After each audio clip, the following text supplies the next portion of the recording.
Counties have a lot to consider about the costs that they're not even thinking about. And Mhm. decommissioning wise, we're talking at least $1 million per turbine.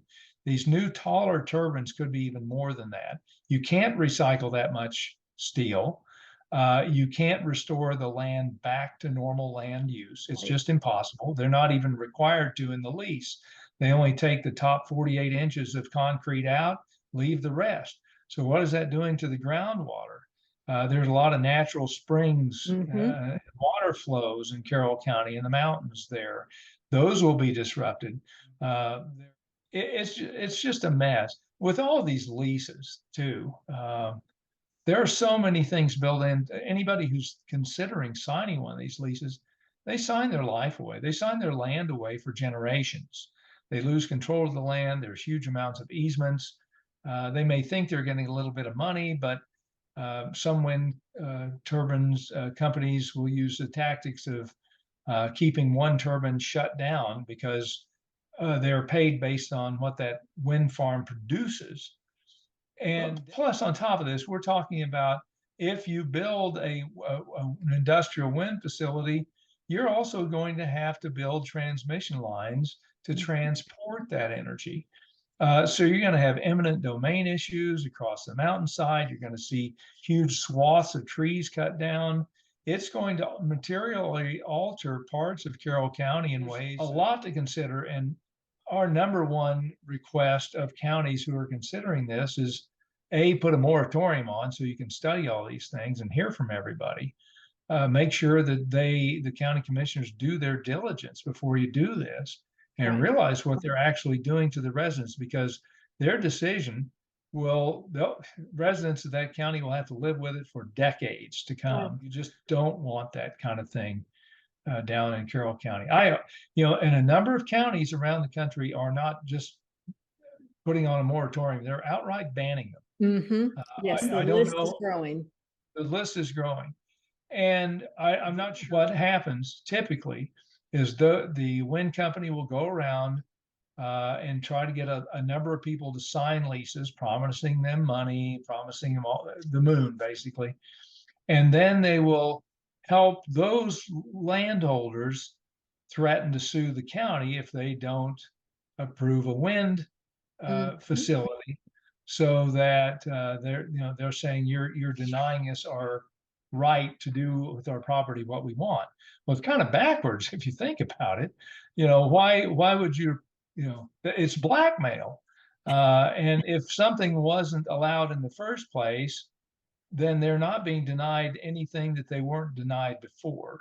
So it's a disingenuous legal argument as well. But it's a tactic that is commonly used, and it's probably going to be used there as well. They should pay to the Yes. county. In fact, there's wind turbines in Kansas now that pay less property tax than I pay on my house. And think about that. These wind turbines cost $4 or $5 million to build. My house is not even nowhere close to that, a mere fraction of that. But I'm paying more property tax on my home than those turbines are contributing. So, and on top of that, they get so heavily subsidized. Story. Uh, Could you explain what is called trespass zoning? sure, when a county commission zones for something, particularly wind energy, wind turbines, um, they're not considering the fact that some of the hazards trespass onto adjacent property. Folks who have signed leases accept the responsibility for those dangers, such as the disintegration of blades, ice throws, stray voltage, um, uh, sound issues, things of that nature. However, the adjacent property owners who do not sign the leases don't sign up for those hazards. But when a county creates zoning by creating setbacks that are too small and restrictions that don't protect those adjacent landowners, they are basically in violation, trespass zoning. They're allowing that uh, hazard to trespass onto their property.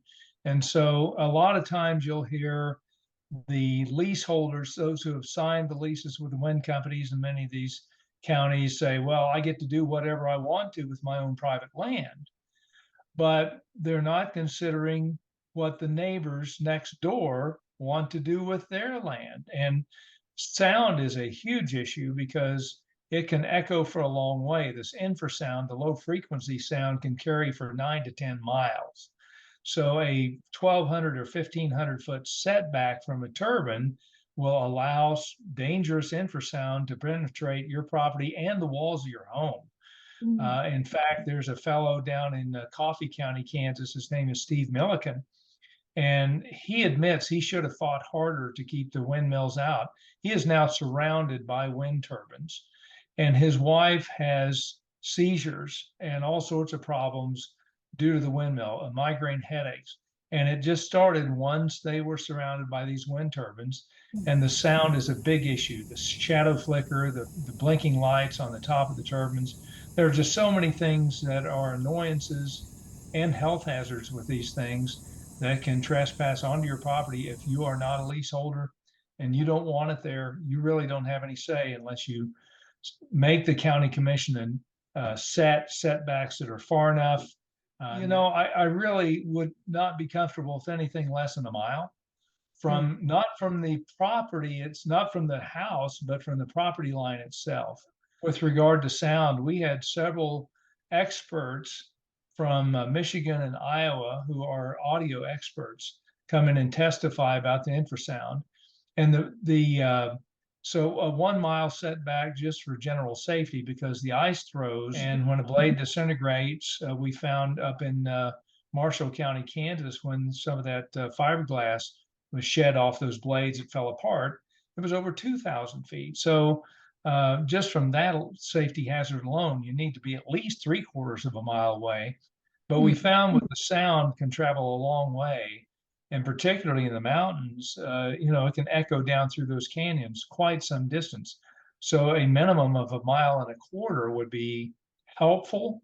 It may not completely mitigate issues, but it would be helpful for the adjacent property owners. And I want to emphasize property line because your house may sit in the middle of, say, 10 acres, but if they measure the hazardous trespass zoning to your house, it means part of your property is still being affected by those hazards and drifting over onto your property. Plus, it stops that property owner from building close to their own property line. Exactly. You can't use your property the way you'd like. So the only mitigation, according to the experts that I've talked to, is distance. And the farther away from the turbine, the safer you're going to be. And down there in your area, the average annual wind speed in Carroll County is about 8 miles per hour.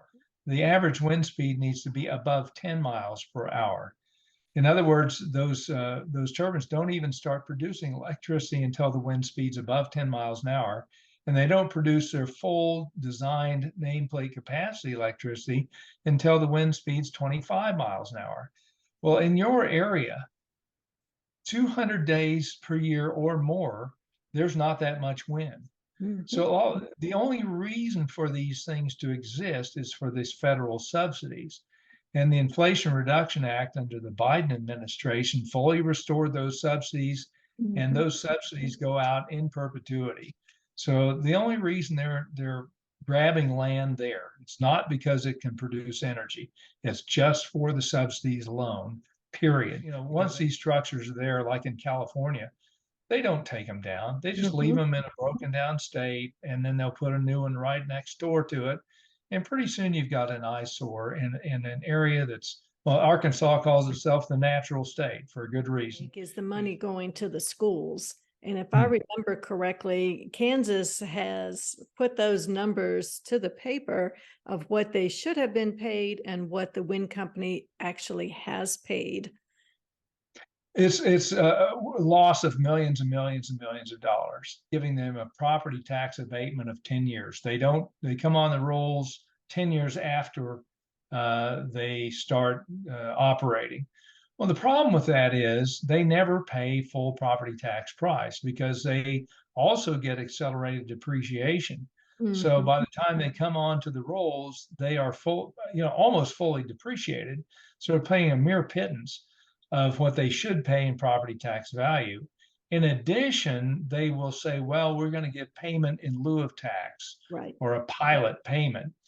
And typically that is also a mere fraction of what they typically would pay for property taxes. So the schools are missing out, the counties are missing out. They'll claim numbers. They will give a number like, oh, we're gonna donate $750,000 to the county. Well, if you actually do the math, it should be more like $17 million in property tax they should pay to the county. The bottom line is the best way to handle energy is to get the most energy using the least resources. Well, we're doing exactly the opposite with wind and solar. We're using massive amounts of land and massive amounts of cost to produce very little energy and unreliable energy. It's just a bad idea from the get-go. Yeah.